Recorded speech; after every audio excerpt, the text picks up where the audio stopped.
Assalamualaikum warahmatullahi wabarakatuh. Perkenalkan, nama saya Fardan Pratama Bubihu. Pada mata kuliah Ilmu Lingkungan ini, saya akan mencoba mempresentasikan materi mengenai hukum minimum Liebig dan hukum toleransi Selford. Sebelumnya kita harus mengetahui dulu sejarah mengenai hukum minimum Liebig. Pada tahun 1840, Justus von Liebig, seorang ahli kimia organik berkebangsaan Jerman ini, mempublikasikan buku berjudul Organic Chemistry in its Application to Agriculture and Physiology. Di sini terdapat faktor pembatas, hukum, dan toleransi. Setiap organisme di dalam habitatnya selalu dipengaruhi oleh berbagai hal di sekelilingnya. Setiap faktor yang berpengaruh terhadap kehidupan organisme tersebut disebut faktor lingkungan. Lingkungan mempunyai dimensi ruang dan waktu, yang berarti kondisi lingkungan tidak mungkin seragam baik dalam arti ruang maupun waktu. Kondisi lingkungan akan berubah sejalan dengan perubahan ruang, dan akan berubah pula sejalan dengan waktu.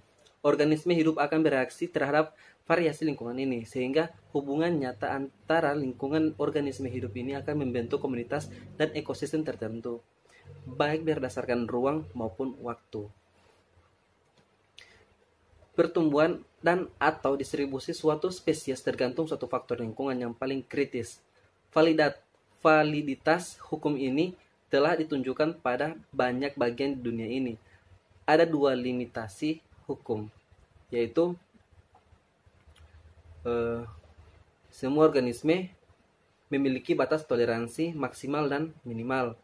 Kemudian terdapat interaksi antara faktor. Selanjutnya kita beralih ke teori hukum toleransi Selford. Keberhasilan organisme dapat dikendalikan oleh kekurangan atau kelebihan secara kualitatif dan kuantitatif dari salah satu faktor yang mendekati batas toleransi organisme tersebut. Kisaran toleransi bisa luas atau sempit.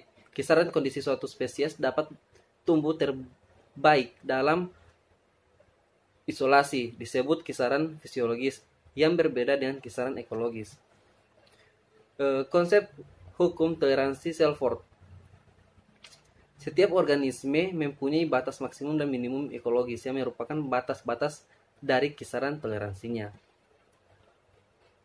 Di sini untuk menyatakan derajat toleransi sering dipakai istilah steno dalam artian sempit dan euri dalam artiannya luas. Di sini terdapat beberapa istilah, yaitu yang pertama stenotermal, eurithermal. Di sini menunjukkan kepada temperatur suhu. Stenohidrik dan euhidrik. Di sini menunjukkan kepada air.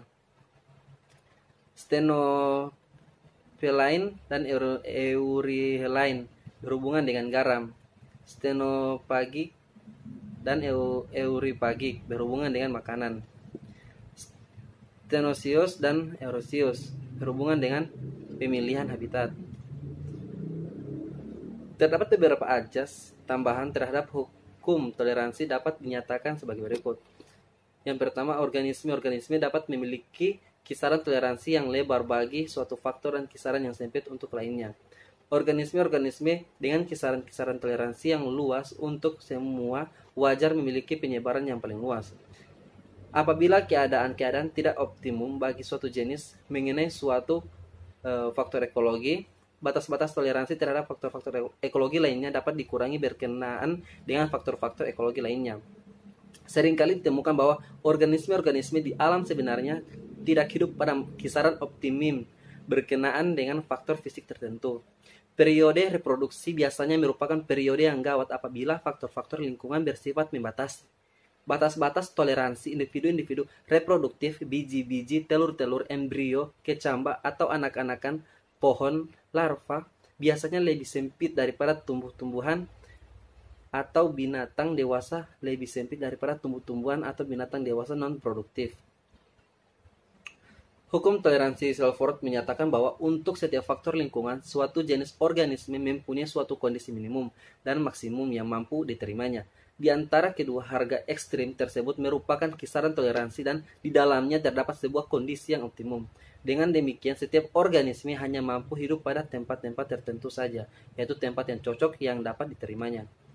Meskipun hukum minimum Leibig dan hukum toleran Selford pada dasarnya benar, namun hukum ini masih terlalu kaku, sehingga kedua hukum tersebut digabungkan menjadi konsep faktor pembatas. Organisme di alam dikontrol tidak hanya oleh suplai materi yang minimum diperlukannya, tetapi juga oleh faktor-faktor lainnya yang keadaannya kritis. Hukum minimum dan biologi masa kini. Di sini terdapat contoh aplikasi. Dalam bidang evolusi, sebuah studi oleh Warsi dan di Quizen berhasil mengungkapkan bahwa terdapat fakta dalam kondisi faktor ekologis, yaitu nutrien dalam keadaan minimum. Satu nutrien yang paling rendah kadarnya menentukan respon populasi. Hal ini adalah prinsip dasar hukum minimum Liebig yang bekerja pada tingkatan di atas spesies. Akan tetapi hal ini hanya berlaku untuk periode jangka pendek. Untuk sampai proses evolusi pada makhluk hidup, hal ini belum cukup. Namun, harus ada interaksi antara faktor yang sama-sama minimum atau disebut kolimitasi. Aplikasi hukum minimum Liebig lainnya dapat ditemukan pada upaya konservasi spesies. Contoh penggunaan konsep hukum minimum dalam konservasi spesies dapat dilihat pada penelitian Linares, yakni dalam upaya konservasi Taxus baccata, Taxaceae. Salah satu faktor penting yang diperhatikan dalam upaya konservasi spesies tersebut adalah kadar air pada area tertentu. Hal ini disebabkan karena ketersediaan air yang terbatas menjadi salah satu faktor pembatas regenerasi. Hukum minimum Liebig tampaknya dapat menjadi salah satu komponen penting dalam ekologi indikator karena mungkin mengindikasikan adanya faktor tertentu yang terbatas dalam lingkungan, yang lebih terbatas kepada ekosistem yang telah diketahui dengan baik. Hal ini tidak dapat berlaku pada ekosistem yang kurang diketahui seperti hutan hujan tropis. Meskipun demikian, konsep ini merupakan komponen penting yang menjelaskan kelimpahan suatu spesies yang dapat diturunkan ke dalam indeks diversitas. Terdapat kelemahan dalam hukum minimum Liebig, yaitu hukum ini berlaku hanya dalam kondisi keseimbangan yang dinamis atau steady state. Harus memperhatikan juga adanya interaksi di antara faktor-faktor lingkungan.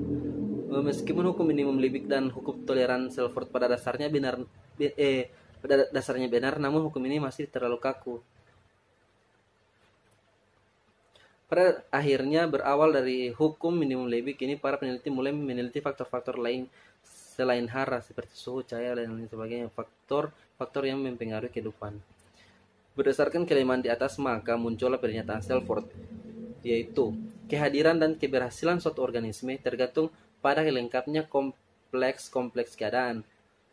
Ketiadaan atau kegagalan suatu organisme dapat dikendalikan oleh kekurangan atau kelebihan secara kualitatif dan kuantitatif dari salah satu beberapa faktor yang mungkin mendekati batas-batas toleran organisme tersebut.